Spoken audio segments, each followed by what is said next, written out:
महाराष्ट्र से शुरू हुई हनुमान चालीसा का मामला अब पीएमओ तक पहुंच गया है। एनसीपी के खातून कारकुन फहमीदा हमीद ने मरकजी वजीर दाखिला अमित शाह को खत लिखकर पीएम रिहाइश गाह के बाहर हनुमान चालीसा के साथ ही दीगर मजहबी पाठ करने की इजाजत मांगी है। फहमीदा ने कहा है कि जब इसी सब से मुल्क की तरक्की और अमन कायम होगा तो पीएम मोदी के घर के बाहर ऐसा करना चाहती हैं। वहीं नवनीत राणा की मुश्किलें कम होने का नाम नहीं ले रही हैं।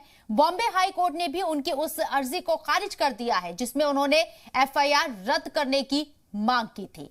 इस बीच बीजेपी खुलकर राणा कुंबे के साथ खड़ी हो गई है और रियासत में सदर राज नाफिज करने की मांग कर रही है।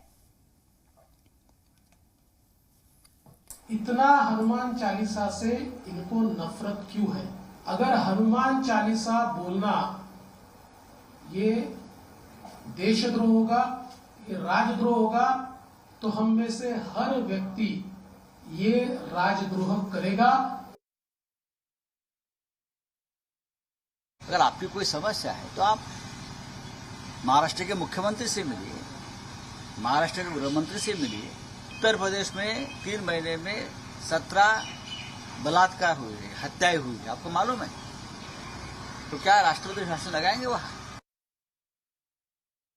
आज हमने हमारे देश के गृह मंत्री जी अमित शाह जी को मैंने एक परमिशन लेटर मांगा है कि हमें भी पीएम निवास के बाहर हनुमान चालीसा है, दुर्गा चालीसा है, नवकार मंत्र है, या हमारी अजान है, गुरु ग्रंथ साहिब है, या नोविनो है, मैं सब कुछ करना चाहूँगी। अगर हमारे देश का भला ये सब चीज़ों से होता है तो मैं ये शांति हमारे देश के लिए करना चाहूँगी।